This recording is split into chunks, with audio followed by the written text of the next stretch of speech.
রাসূলুল্লাহ জবান খুলে বলেন সাল্লাল্লাহু আলাইহি ওয়াসাল্লাম। প্রিয় উপস্থিতি, আজকে এই জায়গার মধ্যে কোরআনের আলোচনা হবে। কথা বলেন ঠিক কিনা? আরো জোরে বলেন ঠিক কিনা? কোরআনের আলোচনা শোনার জন্য আমরা এখানে এসেছি। এই জায়গার মধ্যে কেমন লাভ বসলে লাভ হবে এটা ছোট্ট করে বলে আমি মূল আলোচনা যাব ইনশাআল্লাহ। এই জায়গার মধ্যে বসলে কেমন লাভ হবে এর একটা ছোট্ট একটা আলোচনা বলি, মানে ছোট্ট করে বলবো। নবী আমার বলে, ও সাহাবীরা, তোমরা কি জানো যে জায়গার মধ্যে কোরআন এবং হাদিসের আলোচনা করা হয়, এই জায়গার মধ্যে যতক্ষণ কোরআন হাদিসের আলোচনা করা হবে, যতখানি বাউন্ডারি করা আছে, তোমরা শুনে রাখো এই জায়গাটুকু জান্নাতের বাগান। সুবহানাল্লাহ কয় না বারে? জোরে কোন সুবহানাল্লাহ। আমার কথা বুঝতে পারতেছেন আপনারা? বেশি দূরত্ব আমার বাড়ি না, মাত্র সিরাজগঞ্জ আর বগুড়া পাশাপাশি জেলা। কথা বুঝতে পারছেন? তাহলে আমার ভাষা হয়তো বুঝতে কষ্ট হবে না। বুঝতে পারতেছেন? রাসূল বলেন, যে জায়গার মধ্যে কোরআন এবং হাদিসে আলোচনা করা হয়, এই জায়গাটুকু কিসের বাগান? কথা বলেন, কিসের বাগান? জান্নাতের বাগান। আচ্ছা বলেন, জান্নাতি বাগানের মধ্যে জান্নাতি মানুষ ছাড়া কি অন্য কোনো মানুষ ঢুকতে পারবে? ক্লিয়ার কথা বুঝতে পারছেন? তাহলে এবার বলেন, যারা এই যে মেলার ভিতরে বাড়িতে শুয়ে আছে, এই মানুষগুলো জান্নাতি বাগানের মধ্যে ঢুকতে পারে নাই, কারণ আজকে দিনে তারা জান্নাতি মানুষ হতে পারে নাই। আমরা যারা এখানে বসেছি, এই মানুষগুলোকে দেখার জন্য একদল ফেরেশতা আল্লাহর কাছে গিয়ে দরখাস্ত করে, ও খানা খাবার মালিক, ও আল্লাহ, আপনি একটু তাকায় দেখেন, টিওরপাড়া গ্রামের ভিতরে আল্লাহ জান্নাতি বাগান সাজিয়েছে, কোরআন এবং হাদিসের আলোচনা করা হয়। মালিক, আমাদের মনে বড় তামান্না, আশা, আকাঙ্ক্ষা, যদি একটু অনুমতি দিতেন ওই জায়গায় যাইয়া জান্নাতি মানুষগুলো দেখতাম। সুবহানাল্লাহ। কাদের দেখতাম? কথা বলেন, কাদের দেখতাম? জান্নাতি মানুষগুলো দেখতাম। আল্লাহ পাক বলো, ও ফেরেশতারা, যাও, আমি আল্লাহ তোমাদের অনুমতি দিলাম। জোরে কোন সুবহানাল্লাহ। মুসলমান বন্ধুরে আমার, এরপরে আল্লাহ রাব্বুল আলামিন ডাক দাও, ফেরেশতারা, দুনিয়ার জমিনের মধ্যে জান্নাতি মেহমান তোমরা দেখার জন্য যাওয়ার ইচ্ছা করেছো, কিন্তু এমন একটা মেহমান, তারা জান্নাতি মেহমান। জোরে কোন ঠিক কিনা? এ মুসলমান, দুনিয়ার জমিনের মধ্যে দেখবেন কোনো মেহমান যদি আরেকজন মেজবানির বাড়িতে যায়, খালি হাতে যায় না, কিছু হাদিয়া নেয়। কথা বলেন, হাদিয়া নেয় না খালি হাতে যায়?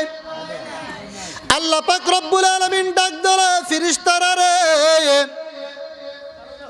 সাধারণ কোনো মেহমান নয়। আল্লাহু আকবার কোন। যারা জান্নাতি মেহমান, তাদেরকে দেখার জন্য যাইতে চাও, আমি আল্লাহর পক্ষ থেকে একটা হাদিয়া নাও। বলে কি? বলে জান্নাত থেকে একটা সামিয়ানা নিয়ে আমার ওই জান্নাতি মেহমানদের মানুষের মাথার উপরে বিচারণ করে দাও। জোরে কোন আল্লাহু আকবার। প্রথম নাম্বার ফেরেশতার দল এই জায়গায় গোলাকার হইয়া দাঁড়াইছে। আল্লাহু আকবার কোন। এরপরে দ্বিতীয় নাম্বার ফেরেশতারা আল্লাহর কাছে দরখাস্ত করে, আল্লাহ, প্রথম নাম্বার ফেরেশতার দল যাইয়া জান্নাতি মানুষ দেখতে চায়। আল্লাহ, আমরা দ্বিতীয় নাম্বার ফেরেশতার দল, আমাদের মনে বড় তামান্না, আশা, আকাঙ্ক্ষা, মালিক, আমরাও যাইয়া জান্নাতি মানুষগুলো দেখতে চাই। জোরে কোন আল্লাহু আকবার। আল্লাহ বলে, যাও যাও যাও, আমি আল্লাহ তোমাদেরকে অর্ডার দিলাম। সুবহানাল্লাহ কোন। এ মুসলমান, এই জায়গার মধ্যে এক দল নয়, দুই দল নয়, ফেরেশতা নাজিল হইতে হইতে গোলাকার হইয়া দাঁড়াইতে দাঁড়াইতে ফিলাহে মাহফুজ পাড়ি দিয়ে আমার আল্লাহর আরশে আজিম পর্যন্ত চলে যায়। চিৎকার দিয়া কোন আল্লাহু আকবার। আচ্ছা বলেন, ফেরেশতারা এই জায়গার মধ্যে, ভাই এই টু আওয়াজটা বন্ধ করেন, ফেরেশতারা এই জায়গার মধ্যে গোলাকার হয়ে কেন আসছে, দাঁড়াইছে, আল্লাহ জানেন কি জানেন না? কথা বলেন, জানেন কি জানেন না? এরপরও আল্লাহ প্রশ্ন করতেছে, ও ফেরেশতারা, আমি আল্লাহ পাক রব্বুল আলামিন 7টা আসমান বানাইলাম, 7টা জমিন বানাইলাম, আমি আল্লাহ পাক রব্বুল আলামিন এত বড় পৃথিবী বানাইলাম, এরপরে এত বড় জায়গা থইয়া তোমরা ওই যাও টিওরপাড়া গ্রামের ভিতরে গোলাকার হইয়া কেন দাঁড়াইছ?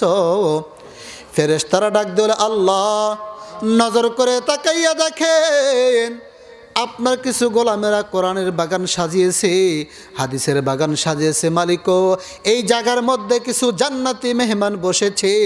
আল্লাহ মনের আশা ছিল আমরা জান্নাতি মেহমান দেখার জন্য এখানে একত্রিত হয়েছি। চিৎকার দিয়ে কন আল্লাহু আকবার।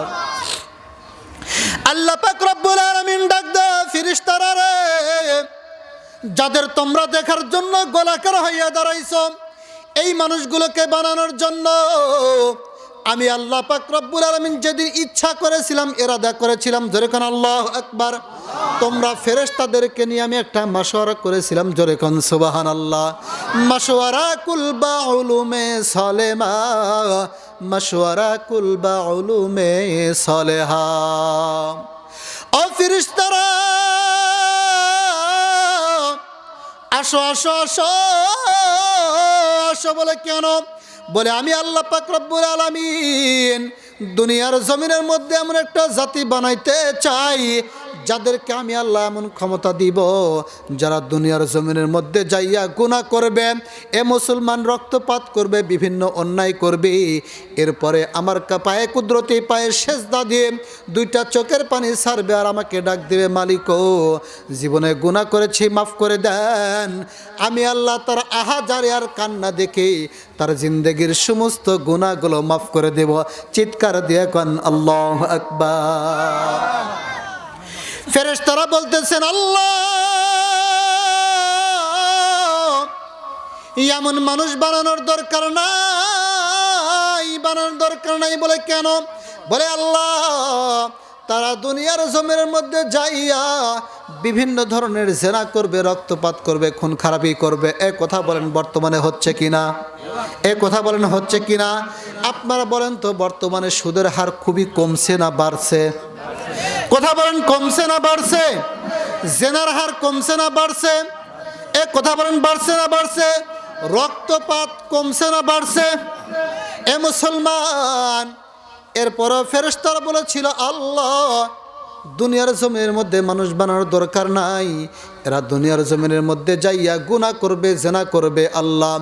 আল্লাহ রাব্বুল আলামিন সাথে সাথে বলেন ক্বালা ইন্নী আ'লামু মা লা তা'লামুন। জোরে কোন আল্লাহু আকবার। হয় না আর জোরে কোন আল্লাহু আকবার।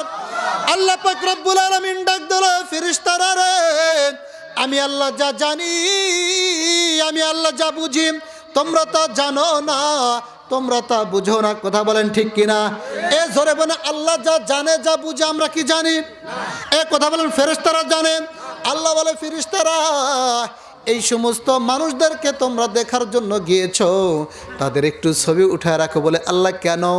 বটে বলে কাল কিয়ামতের ময়দানে যেদিন সূর্য মানুষের মাথার অর্ধ হাত উপরে চলে আসবে, মানুষের মাথার মগজগুলো ভাতের মারের মতো টকবক টকবক করতে থাকবে, আমি আল্লাহ রাব্বুল আলামিন সেই মুসিবতের ময়দানে আমার এই বান্দাদেরকে যারা আজকে এই জায়গার মধ্যে বসেছে তাদেরকে বিনা হিসেবে জান্নাতের মেহমান বানা দিব। চিৎকার দিয়ে কোন আল্লাহু আকবার। এবার বলেন এই জায়গার মধ্যে বসার কারণে ঠকছে না জিতছেন? কথা বলেন, ঠকছে না জিতেছেন? আপনাদের ছবি ফেরেশতারা উঠায় রাখতেছেন, আপনাদের দেখার জন্য ফেরেশতারা গোলাকার হইয়া দাঁড়াইতে দাঁড়াইতে আরশে আজিম পর্যন্ত চলে গেছে। জোরে কোন আল্লাহু আকবার। তাহলে কোরআনের মাহফিলে বসলে লস না লাভ? কথা বলেন লস না লাভ? এখানে কিসের মহব্বতে বসেছেন? কথা বলেন কিসের মহব্বতে? কথা বলেন কিসের মহব্বতে? কোরআনের মহব্বতে। আচ্ছা বলেন, যার মহব্বতে বসেছি, যারা আলোচনা শোনার জন্য এসেছি, আচ্ছা বলেন তার পরিচয় কি আমরা জানা দরকার আছে না নাই? এখন বলেন আমি যে আপনাদের এখানে আসছি, এখন আমার পরিচয় যদি আপনি অন্য কোনো মানুষকে জিজ্ঞেস করেন পাবেন? কথা কয় না। আমার পরিচয় কাকে জিজ্ঞেস করতে হবে? আমাকেই করতে হবে। কথা বলেন ঠিক কিনা? কথা বুঝতেছেন? আমার কথা বুঝতেছেন? কোরআনের যে আলোচনা শুনতে আসছি, কোরআন কোথায় থেকে আসলো, কিভাবে আসলো, এর পরিচয় কি, কোরআনের আসল পরিচয় কি, এই পরিচয় যদি না জানি কোরআনের আলোচনা শুনে কি মজা পাবো? কোথাকার মজা পাবো? আমি ধরেন আপনার বন্ধু মানুষ, আপনি যদি আমার পরিচয় না জানেন সারা দিন বন্ধু বন্ধু করে ডাকলে কি মজা পাবেন? এমন বন্ধু বানাইছি যার পরিচয় জানি না। কথা কোন ঠিক কিনা? এরকম বলবেন কিনা? তাহলে আসেন কোরআনের আলোচনা শোনার জন্য আসি। কোরআনের আসল পরিচয় কি? কোরআনকে একটু প্রশ্ন করি তো। কথা কোন ঠিক কিনা? কোরআনের আসল পরিচয় জানতে হলে কোরআনকে প্রশ্ন করতে হবে। কথা কোন ঠিক কিনা? আরো জোরে বলেন ঠিক কিনা? আচ্ছা বলেন তো, কোরআনকে প্রশ্ন করলে কি কোরআন জবাব দিতে পারবে? কথা কেনা পারবে? হ্যাঁ, কোরআনকে প্রশ্ন করলে কোরআন জবাব দিতে পারবে। কেমন করে দেখেন, কোরআনকে আগে প্রশ্ন করি, কোরআন তোমার বাড়ি কোথায়? সুবহানাল্লাহ কোন। আপনার মজা লাগতেছে না? বক্তার একটা নিয়ে আসবো। যাই হোক, কোরআনকে প্রশ্ন করলাম, কোরআন তোমার বাড়ি কোথায়? কোরআন সুন্দর করে জবাব দেয়, বাল হুয়া কুরআনুম মাজিদ ফি লাওহিম মাহফুজ। জোরে কোন আল্লাহু আকবার। কোরআন জবাব দেয়, ও দুনিয়ার মানুষ,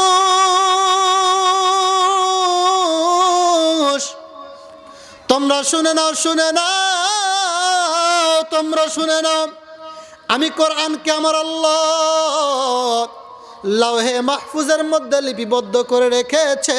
জোরে কোন আল্লাহু আকবার। ওই যে লাওহে মাহফুজ আমার ঘর, ওই জায়গায় হলো আমার বাড়ি। এবার কোরআনকে আবার প্রশ্ন করলাম, কোরআন তোমার বাড়ি লাওহে মাহফুজে, তোমাকে লাওহে মাহফুজে থাকার দরকার ছিল। কথা বলেন ঠিক কিনা? এ কোরআন তুমি দুনিয়ার জমিনের মধ্যে এসেছো। আল্লাহ পাক রব্বুল আলামিন দুনিয়ার জমিনের মধ্যে 12টা মাস দিয়ে একটা বছর তৈরি করেছে। কথা বলেন ঠিক কিনা?